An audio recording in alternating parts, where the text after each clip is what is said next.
Claudia had one of the best lessons of her day when I did that. She left here like, oh my God. She was Shakira for a day. But I really want to show just the organization of just a different way to approach the pelvis, but also this is the clearest way to approach the pelvis that you're then going to affect the extremities immediately. So. Is that why you start with the pelvis and work with the baby? No. This was an interesting thing that I had a Skype call with a woman from Australia. I always go back to the vestibular, breathing, and heart function. If your balance is off, that's key.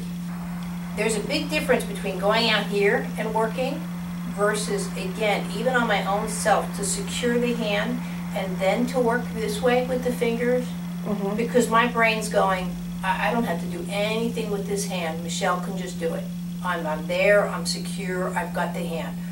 So what happens, what should happen with all people, is a subtlety, and this is where I'm going to get into the pelvis, the subtleties of counterbalance. So a baby is like this. And then what a baby will start doing is feet up, they stretch them, and then they just fall. And they stretch them, and they fall. But if the right arm reacts, the left, very subtly, will counterbalance. So as they go like this, a child that's having problems will go right, right, and they fall, or left, left.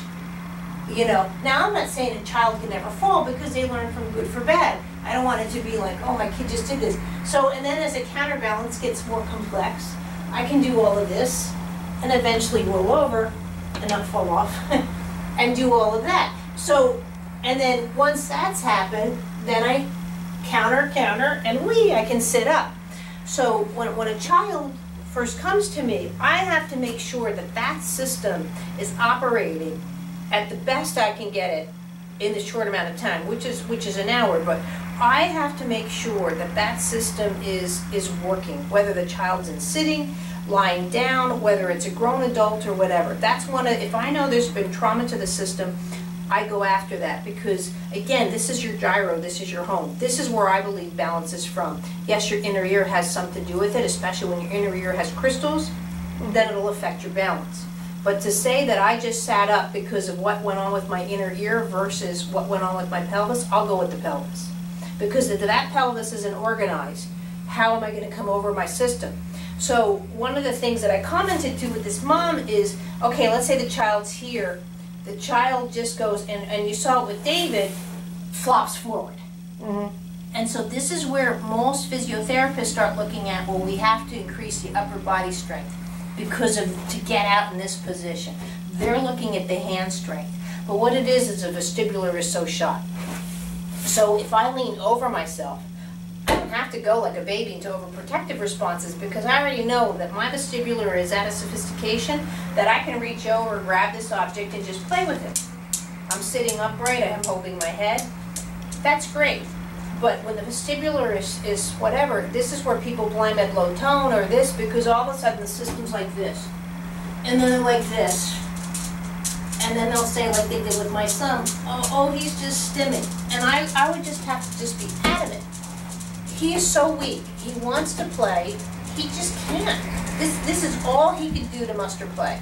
They go, no, no, no, it's a stim. And I'm like, you know, because his skeletal system wasn't functioning, and that's why I started doing this work, because what people were saying about how my child was operating just to me wasn't logical. I didn't know what the hell I had to do. It just wasn't logical. You know, when they said he shouldn't be walking, but he is, be grateful. But he is walking, why can't he walk better? That I still go back to those lines, they just blow me away because it just didn't make sense. Why can't you do something better?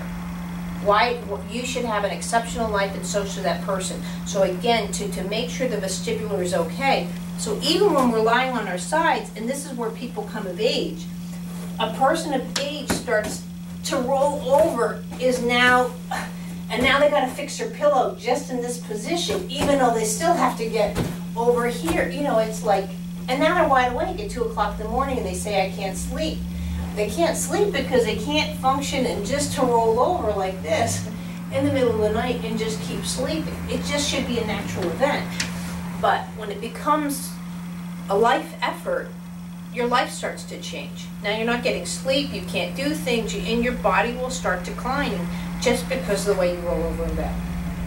Which again sounds so simple, but those to me are just, it's the simple things that people A, take for granted and don't understand the complexity of how it's now affecting your life long term.